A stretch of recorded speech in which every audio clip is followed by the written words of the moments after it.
Let's talk about sex.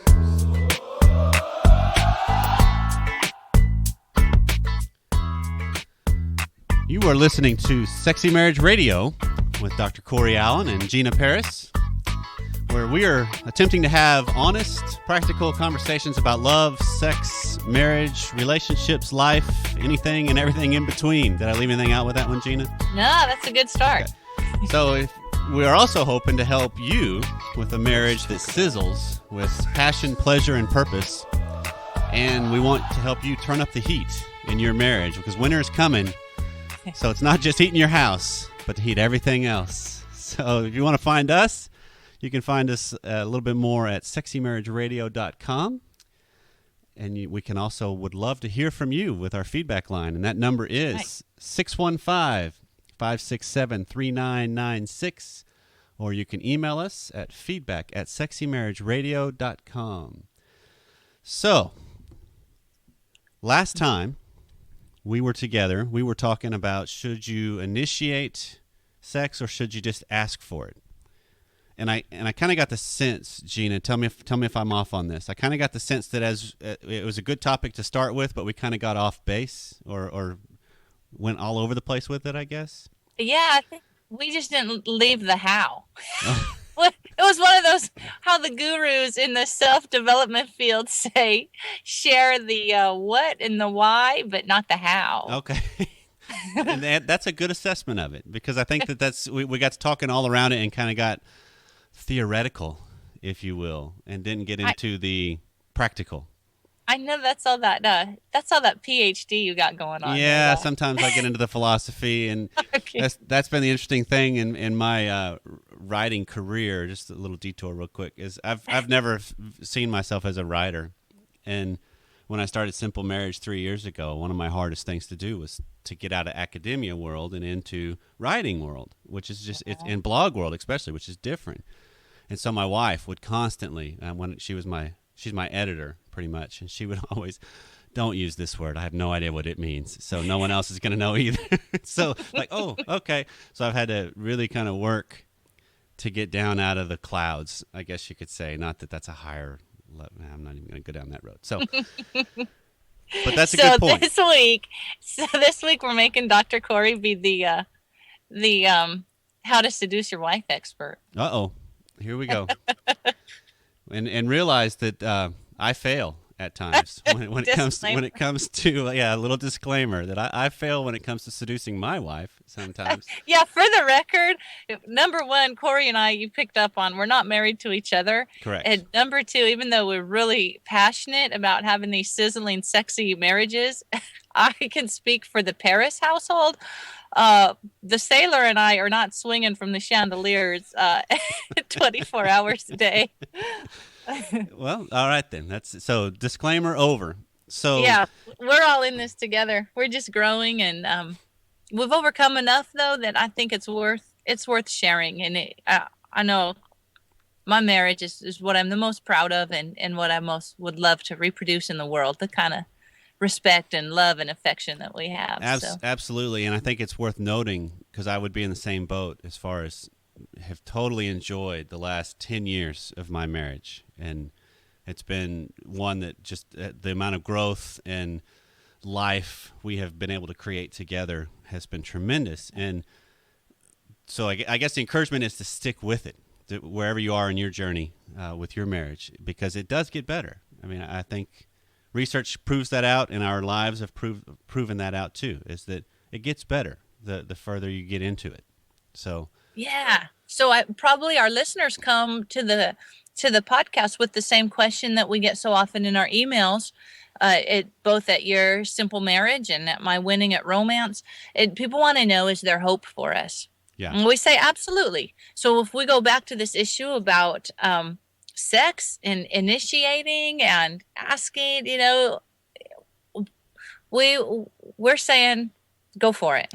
Absolutely. And one point that I just briefly touched on last time and didn't expand that maybe we should start with is the whole idea of sex has a lot of different meanings attached to it.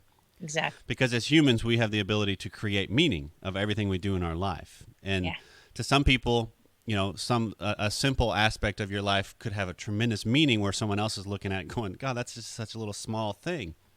But sex is the same kind of process in the sense that every time you have sex with your spouse, it can mean something different, it seems. I mean, it could just be, I'm just looking for a quickie because I want the physical release. And then it could also be, I want a long, drawn-out, romantic interlude that takes hours upon end to unfold. And so some of the best things you can do on a personal level is, in my opinion, whenever you are interested in sex, get a real good idea of what it is you're interested in with the sex. Is it the connection? Is it the release? Is it, what is it you're seeking? Because when you let your spouse in on that, that really might increase the likelihood they're going to be on board or not. Because it could be, hey, honey, I'm looking for something just real quick. And she's like, okay, I can spare that. But if I came to her and said, hey, honey, I want the whole evening, she'd be like, no, I got too much other things to do. So that way she kind of knows where I'm coming from. Yeah, and that requires communication. And it's always a little bit disheartening to realize a lot of couples don't. They have sex, they raise kids together, they have their careers, finances together. They don't even talk about their intimate life. So that means having an understanding and the ability to communicate about it. So that's a great idea when you're knowing what you want. If it helps you and it's kind of special in your relationship, have code words for what stuff means. Absolutely. And one of my favorite things, because it's, you talk about the idea of communication, and one of the foundational beliefs I have is that in marriage you cannot not communicate. Exactly. Everything you do communicates, and so you don't have to speak a word. And one of the families I worked with, they had lots of little kids, and they were trying to figure out how they could get sex to happen a little more in their life. And so they came up with the code, but what it was for them is in their kitchen in the middle of their house, they put a big candle. And whenever one of them was interested in sex, they would go over and light the candle. And so whenever their spouse came in and saw the candle, they knew, oh, okay, so maybe we'll try to work out some time or not. And they came up with that idea, and then we went a couple of weeks before I saw them again, and I asked how it was going, and they said it improved some things. I mean, it really kind of helped cut through some of the chase, if you will, so where they could clearly communicate what they were wanting. But then they told a funny part of it, too, because at one point they had just had a really hectic day, and what they had discovered is he enjoyed sex because it was the tension release for him. It was a way to relax and unwind. For her, it was the exact opposite. Exactly. So when things got really tense in the daily life, sex was the furthest thing from her mind. And so the funny story they told, though, is they were getting home, unloading some groceries, and the kids were going crazy because I think if I remember right, they had like 4 children, and they were all under the age of like 9. So they were a busy house. And so he walked over after they had put the groceries up and lit the candle, and she walked right behind him and blew it right out. and just a real clear sign of no, not happening. But it was a way for them to kind of make it kind of lighter. That's good. And so they wouldn't have, they came up with that by just talking, like you were talking about. Sure. Yeah, I could see, and then I could see having like several candles, and one, if they represent, if all 5 candles are lit, man, we want a 5-star experience. That's the swinging from the chandeliers that you're talking That's about. right. That's good. So that's a good start. Having a method of communicating what is meaning to you, what you desire. And I think we have to get over that hurt feeling and the rejection that sometimes accompanies this fear of reaching out. Right. And so a good tip to do is have this conversation whenever you're not initiating sex or have just been turned down with sex, because it seems like that's when we want to talk about it. I'll initiate, my wife rejects, and well, how come, let's talk about this. How come, and neither of us are in a state to talk about that. That's not, yeah. So go to dinner or go to lunch, even better, because lunch typically is a little less tense, it seems, if you both work or if you both get a chance to get together at lunch with your schedule. And just have a quick conversation, because you're not on the subject, but you can bring it up, and you're likely going to be less defensive on each side. And maybe you can create some plans of how can this work best, and how can we communicate it, and what fits our lifestyle and our characteristics and strengths. That wouldn't be a bad time to ask also how it, how do you like to be approached? If we're sitting here saying, well, what's initiation mean to you, or what's it mean? How do you like to be Exactly. wooed? Exactly. Because it seems like a lot as a male, I think when I think of initiation, I think of grabbing the bull by the horns, and just going right after it. But Yeah. my wife thinks of initiation as real subtle, walk by with a little brush on the shoulder, of her shoulder or her breast or something, and it's just kind of a real subtle, hey, I'm intrigued or I'm interested, and to her that's a huge overt sign, and I see it as, come on, that's not enough, give me more or whatever, and that's some of the stuff that you're talking about. Is just those are the conversations that can help clear away some of those layers of hurt and resentment that have maybe built up, and then you start noticing those more. Sure. And because you mentioned, you would think after 21 years here, that kind of action still gets a smile from my husband. Is something like he would flat out say, "Are you coming on to me?" right? He just doesn't want any. No game playing. That's right. Are you coming on? Well, to and me? that's a good thing too, because it can be this whole, no, that was just I lost my balance and I fell into you, or it can be, yeah, I am, and then you kind of get some chance for that mind, the organ between your ears to really get going. And Yes, and of course he asked that many times when that was the farthest thing from my mind. So it's always cute too. I'm putting on my running shoes. right, Hey, are you coming on to me? Right. Oh, I don't know. because I that guess I could. Well, and there you go, because that's the whole idea of just trying to be more upfront with what's going on, because so many things can be left open to interpretation, and oftentimes, anytime we go to interpret something, I'm going to interpret it through my lens and through my filter, and Absolutely. mine could be just sex is all I'm interpreting through. So everything speaks that to me. So she comes home and puts her purse down, and that's a sign that, hey, she's interested in it. No, it's not at all. She's just tired. She just got home, wants to get stuff out of her arm. So it's just getting through all the layers of just life that we have created together to Right. allow for those special connections and those special elegant conversations that only you and your spouse know about. I mean, that's the beauty of marriage. Yeah, it is a beauty. I'm thinking about people that are listening that have just really had a hard time connecting on that level. So sometimes it's good to do those things like guys, we want you to know that when we talk about taking the bull by the horns, a lot of times it helps you so much to start earlier in the day. We women take a lot longer to warm up sometimes. Maybe by the time you reach a certain age, there's a sexual awakening. But generally, when the kids are little and there's all that busyness, it takes a lot more effort. So if you can put the effort out there and not be attached to the outcome, I think we said that last time, but I really can't say that enough about, not being attached to the outcome. If you're going to initiate and take some action and believe for some action, enjoy the whole process for what it is. Foreplay is a beautiful event in itself. Exactly. And foreplay is also a language. Absolutely. The way Dr. Schnarch talks about it is foreplay is the language that determines what happens with sex. That it starts to set the stage for what's going to follow and what unfolds. And so sometimes we rush right through it because we just want it to be done and over with.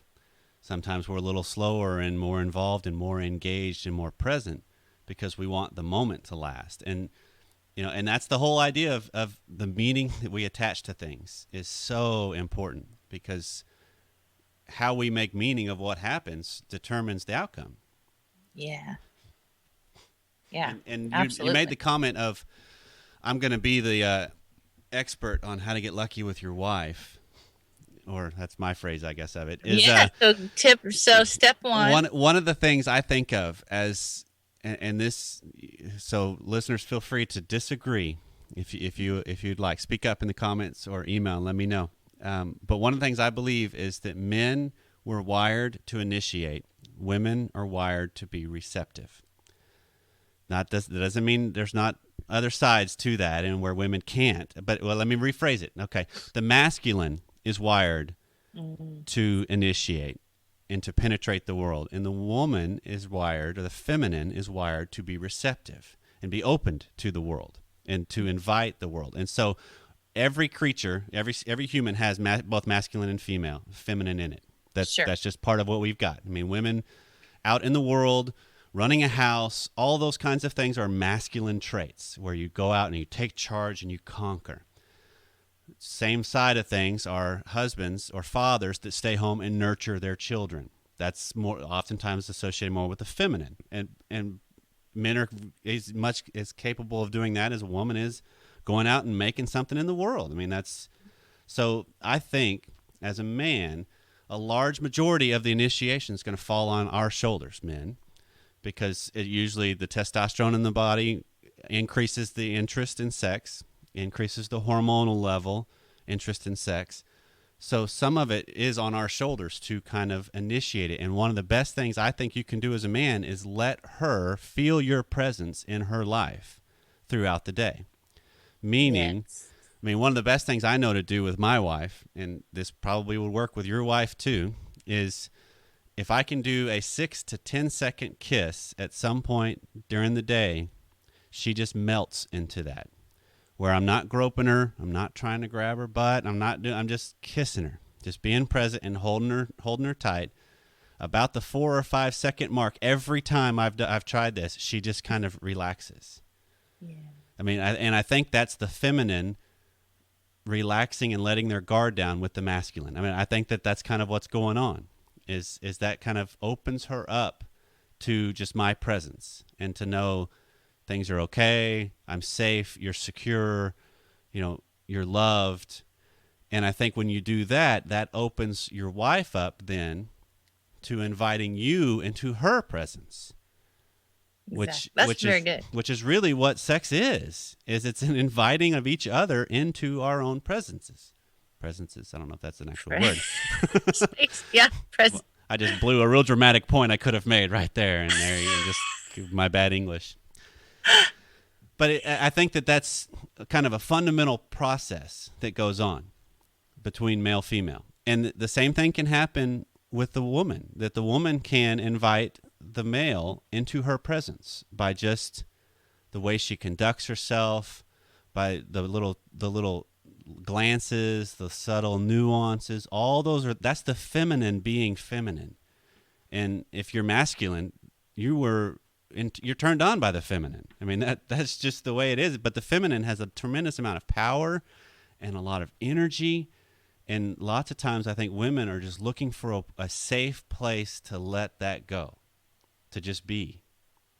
Well, and to be safe all the way around. Well, we have so many messages. Sometimes, I mean, I know that men have a lot to carry and a lot of responsibilities, but as women, sometimes I think we have even more messages coming at us all the time about how we're supposed to be. To be able to do it all, to bring home an income, to run the house, to be sexy, be beautiful. And it's so easy for us to feel intimidated. And when we're not feeling good about ourselves, it's easy to just shut down and not feel like there's something to present or something to open up, or we just want to huddle up and protect ourselves. And so to open that up does require reassuring and that strength that we look to in our man to make us feel, it's not his responsibility to make us feel good about ourselves, but to reassure that appeal and that attraction and that beauty that every woman longs to know she has. Right. And it's not, I like the idea of it's not the man's responsibility to make the wife feel good about herself. That's in and of themselves her, that's each person's responsibility is to take care of their own self-worth and self-value. And the more you increase that, the more things get better in life in general. The better you are as a parent, the better you are as a spouse, a lover, friend, worker, whatever. But as you're talking, what comes to my mind is I don't know if I mentioned this with us on our show here or if it's just stuff I've written about, but my scenario at home is that I'm the primary caregiver of the children, and my wife has the full-time job that she has worked hard to get where she is, and it's just played to our strengths that my job is a lot more flexible and I can schedule things around to be able to still take care of my children. And so I go, carpool and all the different little things with my little ones throughout the day. And then my wife is, high up at a bank, and so she's in the masculine mode all the time because she's got to just get her job done, and she's got a lot of stress and, lots of different factors that come with it. And one of the things that I have found that opens her up and allows her to just be a feminine is when she comes home. If I ask her when she gets home, well, what do you want to do for dinner? She can't stand that because that's her having to stay in the masculine. But if she comes home and I've cooked, or even if I've gone and just picked something up, but if I've taken care of it, or if I say, hey, here's what we're doing, she literally melts a little bit. I can actually see her presence soften when she walks in the door, because I think it's what you're talking about, Gina. It's that idea of the feminine. She can just then be feminine. Yeah. And she can just then be mom or wife or just woman, if you will. And it's a simple thing of maybe I'm just making sandwiches for the family, but it's the fact that I've done it and I haven't left it to her, because that's kind of the masculine in a sense of, well, you're in charge of things. You got to get things done. And so it is one of those things that as a husband that you can increase the likelihood of the receptiveness of your wife by being present with her, by being masculine with her, by letting her feel your essence. Yeah, your strength. All of us want a guy that's strong, that makes it exactly safe to relax. Yeah, safe to just be a woman. Right, and and I think that there you go, because the initiation for a woman sometimes when we get back to this idea of is it right. better to ask or is it better just to initiate? Maybe the answer is both at times. I'm going to lean more towards it's better just to initiate. Have a plan. Don't be attached to the outcome of it, but go after what you want. Because at its core as a man, that's being masculine. That's going after what I want. And I of course, I'm going to take into account what she wants and who she is, because I want to invite her into that. It's not all about me. That's probably one of the things that tripped us up in our sex life early on in my marriage was it was all about me. And so she finally got to the point where it's just like, this is just not working for me because I'm not getting anything out of it. And it took a tremendous amount of growth for me to realize, okay, I need to up my game and become a better student of her and me, and then just let things unfold rather than go after just, well, I'm just going for a release. And that's kind of what it had evolved to. And of course, if it's just one way, no one's going to be into that typically for long. See, and that's just the benefit of staying. Part of the beauty of commitment is being there long enough to work that kind of stuff out. Because, there's no way you can convince me that single people are working that kind of stuff out better. Yeah. and that they're all having a great time. Yeah.